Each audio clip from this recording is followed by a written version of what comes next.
All right, so the bell ringer for today. Who was William the Conqueror? What was he famous for? Detail what the Doomsday Book was. All right, so we are coming close to the end of this chapter. So I'm sure you guys know what's next, right? Yeah, test is going to be coming soon. It's either going to be Friday or Monday. I don't like to have tests on Monday. I really don't like to, but I promise we will have a review before the test. So if it is on a Friday of the review, we will have the test on Monday. But make sure you guys remember, you need your iPads. Everything's done on the iPad. So I'll have the Google form, the test, the assessment on the iPad. So if you don't bring your iPad, what happens? Austin. The goose egg, yeah, exactly. Good job, good job. And it's worth 125 points. So make sure you don't get a goose egg. Bring your iPad, bring it charged, bring it ready to go. Okay? And utilizing Apple Classroom for it. So if you can't connect to Apple Classroom, it's not going to be good. So make sure you have that.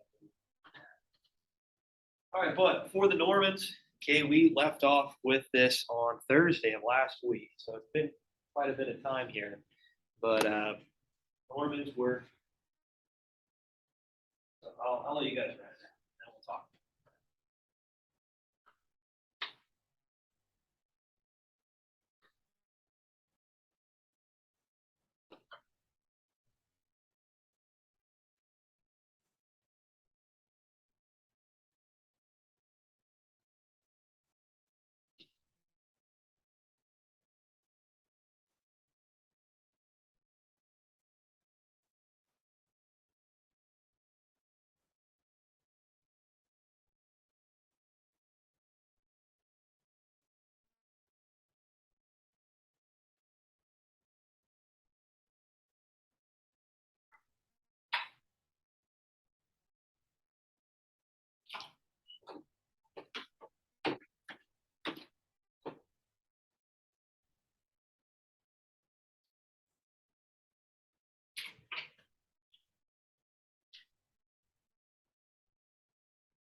All right, because of time purposes here, who was William the Conqueror?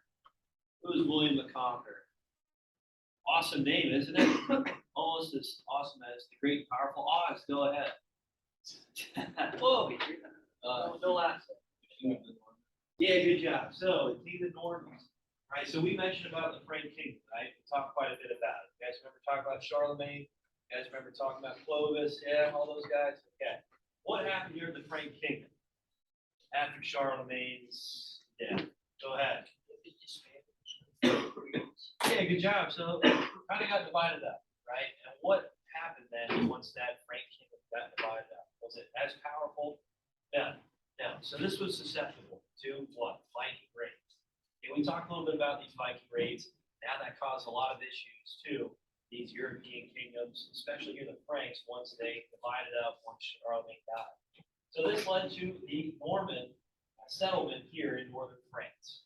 Okay, so this is descendants of Vikings. William the Conqueror, he was a person that did what? What did he do? He was a Norman, obviously. Right? He led what? Paul, go ahead. Yeah, he conquered England. Good job. But why was that so significant? Why was that so important? Go ahead, Austin.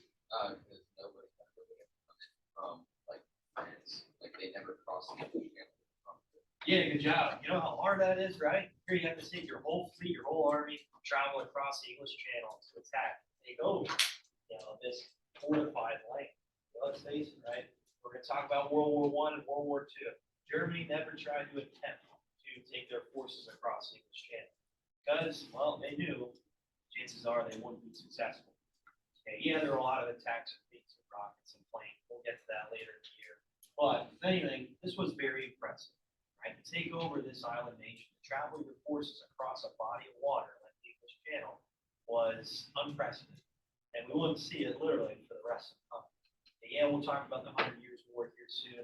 There were a lot of attacks between France and Great Britain. But with that being said, King William the Conqueror, he was successful at taking over England. Who was killed in the Battle of Hastings? Who was killed? Who was the king of England there? So this was 1066. Who was killed? Chris? He got shot right in the eye. Well, I was just gonna raise my hand. Yeah. Caroline? Yeah, good job. So King Harold, his name was.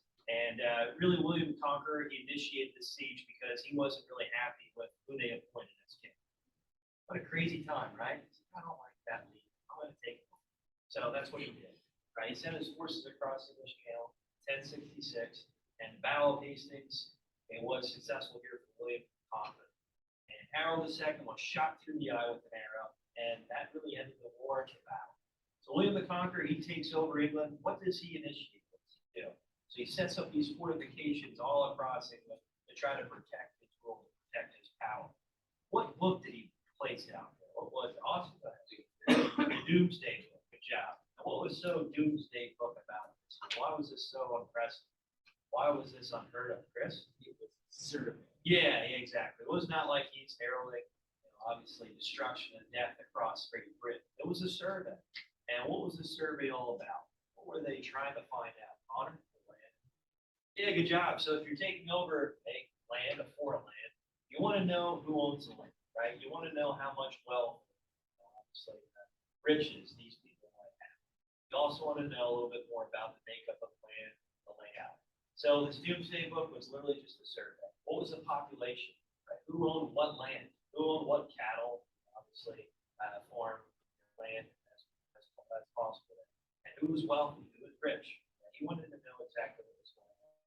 And this will lead eventually to what we know as the Magna Carta. So we'll talk about that more tomorrow with these rights given to people. But also, one last thing. What was so significant here with William the Conqueror taking over Great Britain? What did they infuse and bring to what we know today as modern form of what we call English language, right? English language and culture. So how we speak today, its origins come from William the Conqueror taking over Great Britain. They're combining this Norman French-speaking population with the Anglo-Saxon language. And this is going to form what we know as the English language and culture. Okay? So that's why it's so important. That's why it's something to talk about. And this is laying the groundwork then for what we know of people gaining rights. And this is unheard of the time during the Middle Ages. It's very innovative. And that's why we consider it a part of the High Middle Ages. Okay? All right. Is there any questions on that? That's all I got for today. Tomorrow, I'll talk a little bit more about the Magna Carta, common law, and we'll move on and talk about architecture during this time. Presentations here.